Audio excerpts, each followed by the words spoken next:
오늘 저는 마태복음 10장 26절의 말씀을 갖고 숨길 수 없는 죄라는 제목으로 여러분과 은혜의 말씀, 또한 하나님께 영광 돌리는 말씀으로 여러분과 은혜를 나누고자 합니다. 오늘 또 감사한 것은 또한 이렇게 새로운 얼굴도 볼 수 있고 또 이렇게 함께 나와서 예배 드릴 수 있으니 너무나도 감사합니다. 건강을 조심하십시오. 건강을 조심하셔서 수술하지 않고 아프지 않으셨으면 좋겠습니다. 작은 질병 하나가 우리의 몸을 되게 힘들게 하고 어렵게 만듭니다. 지금 이 시간에도 한국에서 췌장암 수술을 앞두고 또 한국까지 가셔서 병원에 가신 또 한상원 성도님이 계시고 또한 허리를 수술하신 또 그런 선생님도 집에 계신 것 같아요. 아무튼 수술하시고 몸이 안 좋으신 분들 오늘도 기도하니 깨끗이 나음을 입길 소망합니다. 아멘. 유머 이야기입니다. 자동차를 몰고 가다가 교통경찰관에게 걸렸습니다. 과속입니다. 경찰관이 얘기를 했는데 운전하는 이는 자기도 모르게 술 한잔을 했더니 정신이 없었습니다 라고 말했습니다. 그래서 교통경찰관은 음주운전을 추가합니다 말했습니다.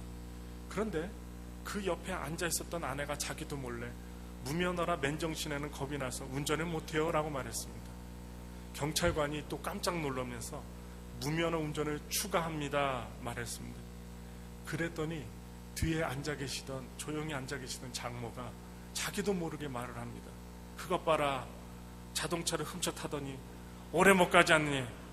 이 말을 들은 경찰관이 말을 합니다. 자동차를 훔친 죄로 당신을 체포합니다. 그리고 그 자리에서 수갑을 채우고 붙잡아 갔습니다. 누가복음 12장 2절부터 3절에 이런 말씀이 있습니다. 감추인 것이 드러나지 않을 것이 없고 숨은 것이 알려지지 않을 것이 없나니 이러므로 너희가 어두운 데서 말한 모든 것이 광명한 데서 들리고 너희가 골방에서 귀에 대고 말한 것이 집 위에서 전파되리라. 일본에서는요, 자녀들을 다 출가시킨 후에 이혼하는 부부가 늘어나고 있다고 합니다. 일본 여성들은 자녀들을 양육할 때는 불만이 있어도 꾹 참고 있다가 얼굴에 표정 하나 바뀌지 않는답니다. 그대로 생활해요. 갑자기 이혼을 요구한다고 합니다. 그때까지 몇십 년을 같이 살면서도 아내의 불만을 알아채지 못한 남편들이 큰 충격을 받기 마련입니다. 10개의 물속은 알아도 한 개의 사람 속을 모른다는 속담이 실감이 나는 예입니다. 그러나 하나님께서는, 여러분, 하나님께는 아무것도 숨길 것이 없습니다. 하나님이 다 아시기 때문에. 그래서 선악을 알게 하는 나무의 실과를 따먹은 아담과 하와, 그리고 재물을 탐내어 숨겨두었던 아간, 우리아에게서 바스바를 빼앗은 다윗, 하나님의 명을 거스르고 다시스로 도망갔던 요나, 그 누구도 하나님에게서 자신의 죄를 숨길 수 없었습니다. 내 눈에 하나님이 보이지 않는다고 해서 하나님 눈에 내가 보이지 않는다는 것이 아닙니다. 그러므로 시편 94편 9절에 귀를 지으신 자가 듣지 아니하시랴, 눈을 만드신 자가 보지 아니하시랴. 하나님은 다 보신다는 것입니다. 옛날 어느 겨울날 사랑방에 젊은이들이 모여서 엄한 짓거리를 했습니다. 밤늦도록 도박을 하고 있었습니다. 그런데 그곳을 지나던 한 행인이 날씨가 너무 추워서 추위와 굶주림에 지쳐 이 사랑방 문 앞까지 지나가다가 간신히 와서는 그만 쓰러지고 말았다고 합니다. 도박을 하던 젊은이 하나가 하도 오줌이 마려워서 소변을 보려고 밖으로 나왔다가 이 행인을 발견했습니다. 그리고 방 안에 사람들에게 알렸습니다. 모두들 나와서 그 행인을 보니 얼어 죽어 있었습니다. 그들은 시체를 방 안에 아랫목에 뉘었습니다. 따뜻한 곳에 뉘었어요. 파출소에 알리는 일이 남았습니다. 젊은이 중 한 명을 경찰서에 보내고 그들은 다시 머리를 맞대고 앉아 도박을 하고 있었습니다. 한마디로 고수도비죠. 그런데 죽었던 그 사람이 그 아랫목에서 뜨뜻한 곳에서 몸이 녹아서 다시 살아났어요. 정신을 차리고 부시시 일어나 보니 저 앞에 젊은이들이 머리를 맞대고 도박에 열중하고 있는 모습이 보였습니다. 그는 속으로 생각했습니다. 내가 살아나는 것을 보면 이 사람들이 나를 보고 살려준 것에 대해서 은혜를 갚으라고 할 텐데 내 수중에는 돈이 몇 푼 있지 아니하니 잘못하다가는 이것마저 몽땅 털릴지도 모르겠다는 생각이 들어서 그 죽었다 살아난 그 행위는 젊은이들 몰래 살금살금 기어나가 도망쳐버렸습니다. 이윽고 한참 동안 도박을 했던 이 청년들이 시체가 없어진 것을 알게 된 젊은이들이 난감해졌어요. 곧 경찰이 올 텐데 시체가 없으니 경찰이 오면 어떻게 하면 좋을까 하고 가슴이 벌렁벌렁거리며 두려워하고 있었습니다.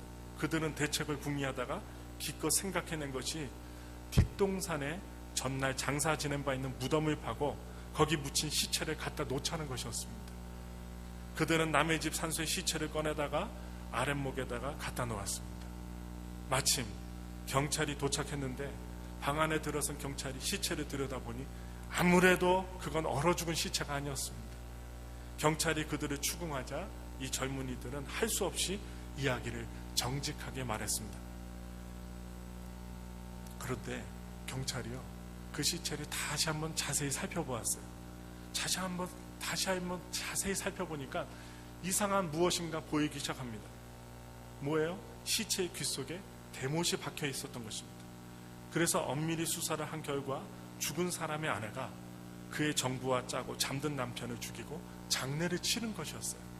그 후 정부와 함께 마음 놓고 살 수 있게 되었다며 죄를 짓고 자유롭게 살다가 여러분 남편의 시체가 무덤 밖으로 나와 그 부인의 죄가 밝혀지게 되었습니다. 마가복음 4장 22절의 말씀입니다. 감추어진 것이 드러나지 않을 것이 없고 숨은 것이 알려지지 않을 것이 없습니다. 하나님께서는 다 아십니다. 여러분 오늘 왜 제가 이 말씀을 준비했을까요? 여러분 우리의 죄는 하나님이 다 아신다는 것입니다. 대통령의 죄도 다 아셔요. 우리가 왜 죄를 회개해야 될까요? 첫째로 멸망받기 때문입니다. 성경은 하나님이 죄인들을 용서하셔서 그들의 죄를 벌하지 않으시고 그대로 내버려 두신다고 가르치지 않습니다. 하나님은 죄를 벌하심으로써 그분의 공의를 드러내시는 분입니다. 국가나 정부는 자기 사회를 보호하고 거기서 사는 사람들의 평화와 안녕을 증진하기 위해서 범죄자들을 처벌하고 있습니다. 교도소에 보냅니다. 세상의 정부가 그러하다면 천국은 더욱 그러합니다. 거룩함과 의는 죄에 대한 심판을 요구합니다. 하나님의 구원의 역사를 보면 하나님의 거룩한 분노의 모습을 발견할 수 있어요. 에덴 동산에서 아담과 하와가 쫓겨난 사건, 또한 노아의 대홍수 사건, 바벨탑 사건, 그리고 애굽에 내려진 10가지 재앙, 광야에서 이스라엘에 내려진 심판, 이스라엘 또한 가나안 족속들의 멸망, 그리고 또한 아수르와 바벨론 포로 등의 심판은 거룩하신 하나님 앞에서 인간이 거룩하지 못했기 때문에 주어진 것입니다. 그래서 하나님은요 자신의 도덕적 성품 때문에 죄를 미워하시고 죄를 심판하십니다. 또한 하나님은 자기를 부인할 수 없으시기 때문에 반드시 죄에 대해서 심판을 내리십니다. 그래서 누가복음 13장 3절에 너희에게 이르노니 아니라 너희도 만일 회개치 아니하면 다 이와 같이 망하리라. 그러므로 멸망받기 때문에 우리는 회개하며 기도해야 됩니다. 둘째로 우리가 지은 죄악은 반드시 드러나기 때문입니다. 우리 다 같이 한번 말씀을 읽어볼까요? 욥기서 20장 27절입니다. 하늘이 그의 죄악을 드러낼 것이요 땅이 그를 대항하여 일어날 것인지요. 또한 민수기 32장 23절을 우리 한 목소리로 봉독하겠습니다. 너희가 만일 그같이 아니하면 야훼께 범죄함이니 너희 죄가 반드시 너희를 찾아낼 줄 알라. 미팔 사령군에 타자수로 근무하던 한 여성이 결혼을 했습니다. 집안 식구들은요 직장을 그만두라고 했으나 이 여자는 몇 달을 더 다니다가 임신이 되어 할 수 없어 직장을 그만두게 되었습니다. 만삭이 되어갖고 산부인과 병원에 입원했을 때 이 한국에 있는 집안 식구들이 기쁨은 이만저만이 아니었어요. 너무 기뻤어요. 매우 귀한 아이가 이 집안에서 태어날 것을 생각한 나머지 아이가 귀한 집안이었기 때문에 귀한 옥동자, 귀한 아들을 낳아주었으면 하고 기대했습니다. 분만신에 마침내 어린아이의 울음소리가 응애 하고 들려오고 잠시 후 의사가 나왔습니다. 식구들은요 달려가서 아들인가 딸인가 그것을 묻기 위해서 몰려들기 시작합니다. 그런데 의사는 매우 침통한 표정이었습니다. 아들인가요? 했더니 의사가 고개를 절레절레 흔들었습니다. 그럼 딸인가요? 했더니 고개를 절레절레 흔들었습니다. 그래도 여러분 의사가요 아들이냐 딸이냐 할 때 두 군데 다 고개를 흔들었더니 아들도 딸도 아니면 그럼 뭡니까? 하면서 가족들이 화를 냈어요. 그러자 의사는 대개 며느리가 피부가 검은 아이를 낳았단 말입니다 하고서 어떻게 해요? 하고는 횡하니 가버렸어요. 부대 안에 흑인 병사와 성관계를 했던 이 여인이 죄가 드러난 것입니다. 사람들은 흔히 생각하기를 죄를 지은 다음에 그 죄를 덮어두면 그만인 줄 압니다. 다른 사람의 눈만 가리면 괜찮은 줄 알고 생각합니다. 물론 일시적으로는 가릴 수 없습니다. 그러나 분명히 알 것은 죄를 다른 사람에게 잠깐 동안은 가릴 수는 있지만 자기 양심은 가릴 수가 없다는 것입니다. 그리고 하나님의 눈에는 더더욱 숨길 수 없다는 것입니다. 그러므로 우리는 하나님 앞에 우리 죄를 토해내야만 합니다. 세 번째입니다. 하나님께서 회개하기를 기다리고 계시고 하나님께서 회개시키러 오셨기 때문에 우리의 죄를 고백해야만 합니다. 누가복음 5장 32절입니다. 내가 의인을 부르러 온 것이 아니요 죄인을 불러 회개시키러 왔노라. 또한 베드로서 3장 9절에는 주의 약속은 어떤 이 더디다고 생각하는 것 같이 더딘 것이 아니라 오직 너희를 대하여 오래 참으사 아무도 멸망치 않고 다 회개하게 이르기를 원하시느니라. 또한 마태복음 4장 17절에 이때부터 예수께서 비로소 전파하여 이르시되 회개하라 천국이 가까이 왔느니라 하시더라. 제가 왜 이 말씀을 드립니까? 하나님께서는 우리의 기도를 받기를 원하시고 계시고 기다리고 계신다는 것입니다. 그러므로 오늘도 예수님께서는 죄로 인하여 고통받고 있는 사람들의 회개 기도를 기다리고 계십니다. 그리고 자신의 죄를 고백하고 용서받은 하나님의 백성들이 멸망이 아니라 천국의 삶을 누리기를 하나님께서는 간절히 원하고 계십니다. 그래서 예수 그리스도의 사명은 죄인을 회개시키시는 것입니다. 그러므로 그 어느 이름으로도 죄 사할 수 없지만 오직 예수 그리스도의 이름으로 기도하면 죄 사함을 얻을 수 있습니다. 믿으십니까? 믿으시길 부탁을 드립니다. 우리의 죄를 예수님의 이름으로 고백하길 원합니다. 목사도 고백해야 되고 성도들도 고백해야 됩니다. 네 번째로 사죄를 받아야 하기 때문에 우리는 주님 앞에 나갑니다. 요한에서 1장 9절에 만일 우리가 우리 죄를 자백하면 저는 미쁘시고 의로우사 우리 죄를 사하시며 모든 불의에서 우리를 깨끗게 하실 것이요. 또한 잠언서 28장 13절에 보면 자기의 죄를 숨기는 자는 형통치 못하나 죄를 자복하고 버리는 자는 불쌍히 여김을 받으리라. 전능하신 창조주 하나님은 모든 것을 다 알고 계십니다. 그래서 무서우신 하나님이시면서도 친근하신 하나님이십니다. 우리의 하나님께 대한 신앙의 자세가 매우 중요합니다. 숨기지 말고 예배를 통하여 하나님께 죄를 고백하여 사함을 얻어야만 합니다. 숨기는 자는 지금 잠시 죄의 결과에 대하여 잠시 동안 책임을 지지 않겠지만 여러분 후에 더 큰 벌을 받게 되어 있습니다. 현재 대한민국의 모습이 그렇습니다. 대통령을 보좌했던 한 여인 또한 한 인물들을 통하여 대통령과 나라가 매우 위험한 상태에 이르렀습니다. 보좌했던 사람들이 제대로 생각하지 못하고 보좌하자 위험한 상태에 이르렀습니다. 자신이 여러분 어리석어 저지른 만행을 용서받는 마음으로 자백하고 뉘우쳐야 함에도 불구하고 여러분 앞에서는 죄송합니다 죽을 죄를 졌습니다 했는데 검찰 앞에서는 아무 죄가 없다고 합니다. 자기의 죄를 자백하고 뉘우참에도 불구하고 죄를 여러분 끊임없이 숨기고 두 얼굴의 모습으로 살아가는 오늘날의 현대인들의 모습을 보여주는 것만 같습니다. 하나님께는 숨기지 말고 자복하는 성도님들이 되시길 예수님의 이름으로 축원합니다. 저도 마찬가지입니다. 이따가 기도할 것입니다. 우리가요 알게 모르게 짓는 죄가 있어요. 갑자기 미워하기도 하다가 갑자기 안 하던 욕을 하기도 하다가 또 갑자기 어떻게 나도 모르게 거짓말을 행할 때도 있습니다. 우리가 고백하잖아요. 우리의 연약함을. 그러므로 우리 모두는요 하나님 앞에 다 낱낱이 고백하며 기도하는 오늘 주일 예배가 되었으면 좋겠습니다. 다섯째입니다. 사망에 이르게 되기 때문입니다. 여러분 콘클레드 경이라는 사람이 어느 아침에 영국에 있었던 사람입니다. 부엌문 앞을 지나다가 이런 소리를 들어요. 내게 5파운드만 있으면 얼마나 좋을까라고 그런 이야기를 듣습니다.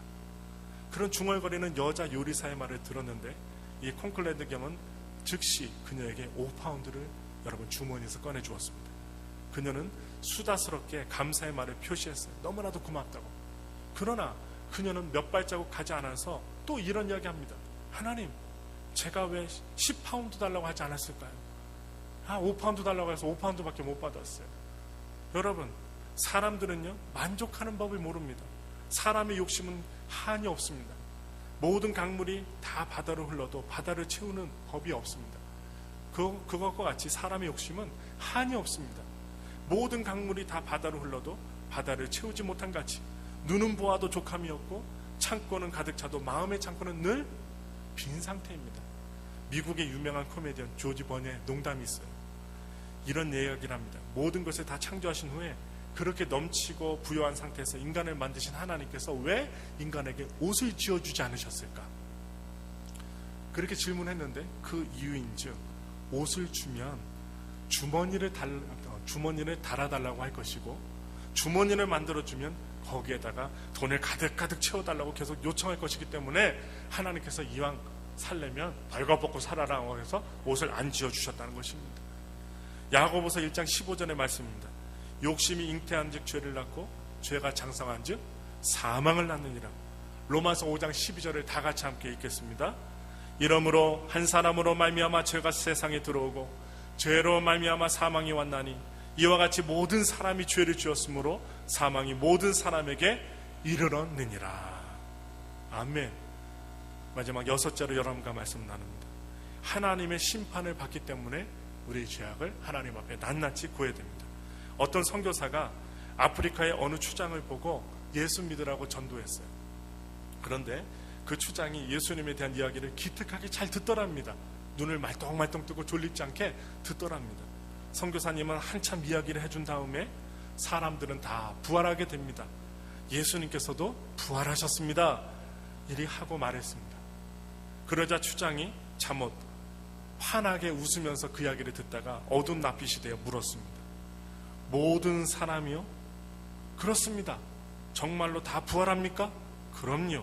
심판날에 모두가 다 부활하게 됩니다. 그러면 안 되는데 추장은요 매우 근심 어린 낯빛이 되어 힘없이 중얼거렸습니다. 왜요? 왜 다 부활하면 안 된단 말입니까? 선교사가 물었습니다. 내가 억울하게 죽인 사람이 많거든요. 그 사람들이 다 부활한다면 난 어떻게 되는 겁니까? 이거 큰일 났는 걸 그 사람들이 다 들고 일어나 소리를 지르고 저에게 덤벼들면 저는 어떻게 합니까? 내 죄랑 잘못이란 다 들춰낼 텐데 부끄럽습니다. 잘못을 범해놓고 그것이 드러날까봐 두려운 사람은 신속하게 회개됩니다. 하나님이 반드시 이 모든 것 은밀한 일까지 다 사사시 드러내 심판하십니다. 그러므로 고린도전서 4장 5절에 그러므로 때가 이르기 전 곧 주께서 오시기까지 아무것도 판단치 말라. 그가 어둠에 감춘 것들을 드러내고 마음의 뜻을 나타내시느니 그때 각 사람에게 하나님께로부터 칭찬이 있으리라. 제가 우리 성도님께 부탁드립니다. 이 엘파소 지역은요 너무 좁습니다. 그래서 어떻게 해요?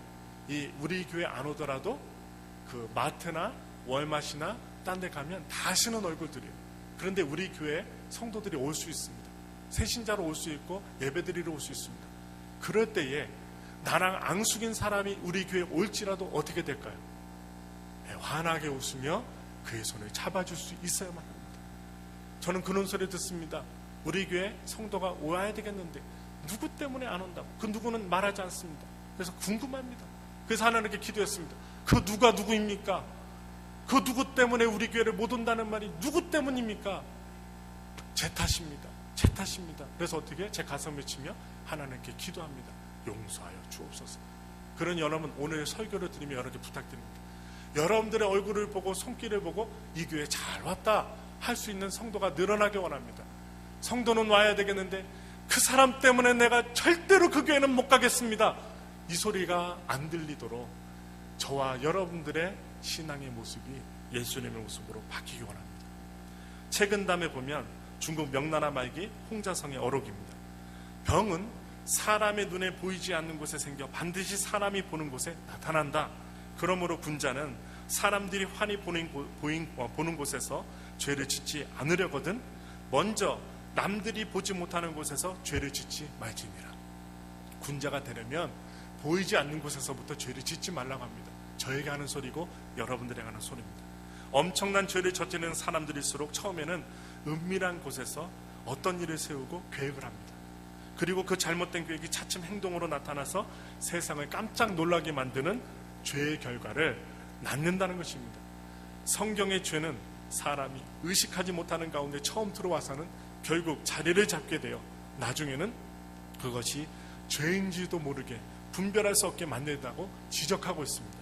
이번 대한민국의 국정농단의 사건 역시 은밀하고도 안이한 마음으로 시작되었을 것입니다. 성경은 말씀합니다.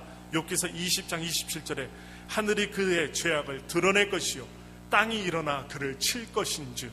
고린도서 5장 10절에 이렇게 말씀합니다. 이는 우리가 다 반드시 그리스도의 심판대 앞에 드러나 각각 선악간에 그 몸으로 행한 것을 따라 받으려 함이라. 여러분, 교통경찰이 자동차 사고를 조사하고 있었어요. 경찰은요, 증인들을 면담한 뒤에 운전자 중에 한 사람을 체포했습니다. 사고의 모든 책임은 그 운전자에게 있었습니다. 경찰은 신중하게 사고 보고서를 작성하고 있었어요. 컴퓨터로. 그때 잘못을 범한 운전자가 무엇인가를 먹고 있는 것이 보였습니다. 와그작 먹고 있는 거예요. 당신은 지금 무엇을 먹고 있는가?